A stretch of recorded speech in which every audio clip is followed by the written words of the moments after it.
Hey everyone, welcome to FCRB TV, and we're on the move this morning. World Cup update. Some more matches took place over the, since the last time I was on? Sunday, and we had the Sunday and Monday matches. And I had a revelation about the Cup and what I think will transpire from here on out. Because what we've come to see is that a lot of teams are evenly matched. The so-called lesser sides, or not the favorites, have come to play.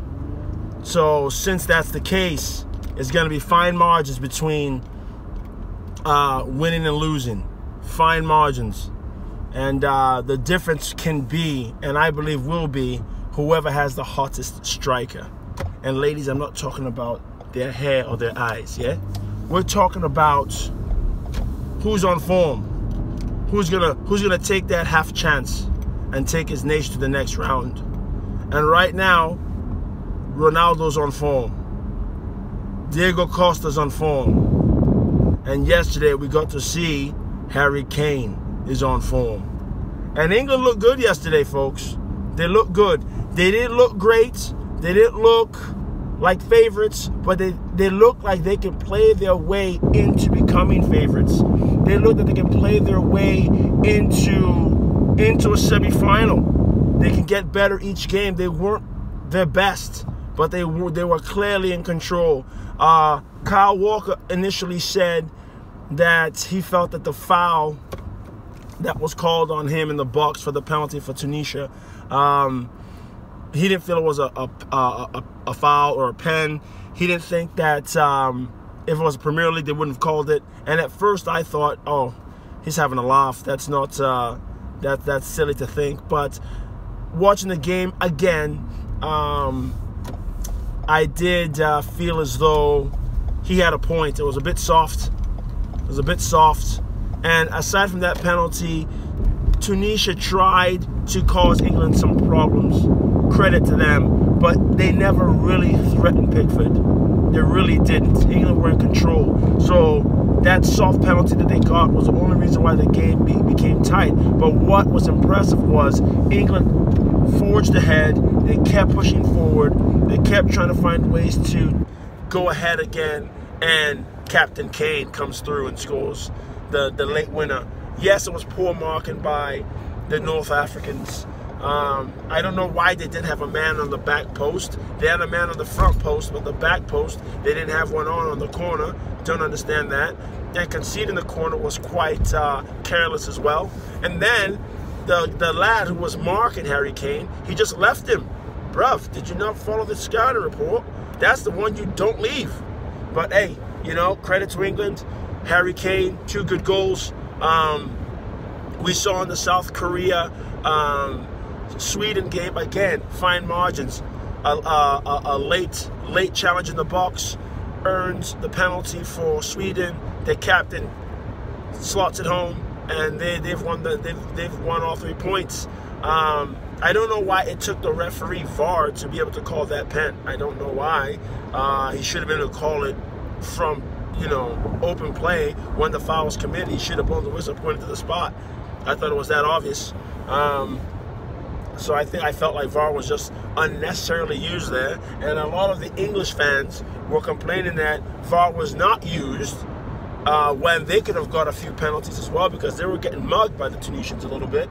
And also, you go back to the Brazil-Switzerland game, and Zubar, when he scored his header, he pushed off a little bit against Miranda. For me, the referee not calling, I was not upset. I know a lot of Brazilians were where I was. They were upset. But, again, VAR was not used. So I think, as I've said before, if you've been following the channel, I am not a fan of VAR. I just think it's a waste of time. But, again, the whole point of this video here today is strikers, strikers, strikers. And yours truly was a striker when he was a player. And it's coming to fruition that it will be the striker of a nation who will propel their side to glory this summer. My first World Cup where I really was able to sit down and watch and pay attention. A striker lit it up there for the Italians in Italia 90 with Salvatore Schillaci. He was just scoring goals for fun. And I think that, you know, it's come to that point again where, you know, we have to see what Ronaldo does on Wednesday. The same with Diego Costa in their second match for Spain. And we have to see if Harry Kane can continue to bag the goals for the Three Lions. I think that would be, you know, nice to see if he could do that. Also, Kun Aguero has got to continue to score goals for Argentina. Here's the thing, Mexico knocked out Germany. Now, this also proves my point, I believe. If you look at the Germany-Mexico game, Mexico wins the game 1-0, and Mexico, they were fantastic. Germany, obviously, were not their best, but it looked like they were missing that spearhead up front. They were missing Miroslav Klose. And I'm a big fan of Timo Werner, but this is his first World Cup, and the lad's young. And I feel like the energy that Mexico came with, it offset him a little bit, and it took him some time to try to find his rhythm and find his pockets where he could do what he's good at, and he just struggled throughout the game, and then he came off later. So that's Germany's number 9 that they started with, and he didn't have a great game. And in the very same match, Mexico, Chicharito, he was played in a few times where he should have gone in and got some shots off and should have scored. At least one of them he should have scored. But he didn't. And if he continues at that rate, that will be the undoing of Mexico. Because the defense looks good. Goalkeeper looks competent enough. The midfield is quite good, because I'm a big fan of Hector Herrera. I'm a big fan of Carlos Vela. I'm a big fan of the Captain Corrado. So it's all about the striker now. Can Chicharito be that guy? And honestly, I don't rate him. I'm not a big fan of him. No, I think that Jimenez, the lad that's at Benfica, should come through and start, and Chicharito can go and get oranges for them at halftime. Get him out. You know what I mean? So it's all about the strikers. You know, I think Cavani at Uruguay, he had a good game. Didn't get on the score sheet, but he's got to start bagging the goals in the next match if Uruguay's going to survive. Suarez as well.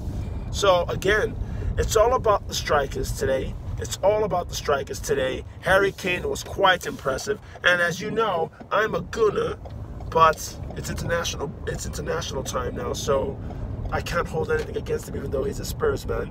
You know what I mean? So Harry Kane did work yesterday. Took two chances he had. He took them both, and England get all 3 points. Credit to him. Congratulations to England, and we have to see what goes on. We've got Colombia and Japan. Colombia and Japan coming up in about half an hour, and we have to see, you know, who they have up front. You know, is Okazaki going to lead the line for Japan and do well up front? I don't even know who Colombia will have up front, because they're a bit spoiled for choice. They have a few guys they can put up there who could bag in the goals, but strikers got to take their chances. Strikers have to take their chances. But at this point in time, Ronaldo, Harry Kane, Diego Costa, they're giving a lot of confidence to their teammates and their coaching staffs and their supporters that, hey, listen, you've got me, yeah? So we can do something. So keep that in mind as the games continue on. You know, strikers have got to take their chances and help their teams get the points.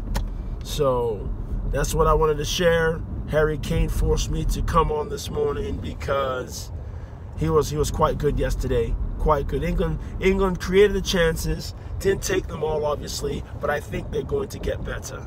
And if they get better, that's trouble for the rest of the field. So yes, that's what I want to share with you. Keep an eye on the strikers. You know, Defending is good. Midfield is always good to have as well. But if your striker is not finishing, that could be the undoing of you. So we shall see what comes on the rest of the week. It's a great time to be a footballing fan. Enjoy the games. Let me know what you think. Subscribe, FCRB TV. Have a great day. Ciao.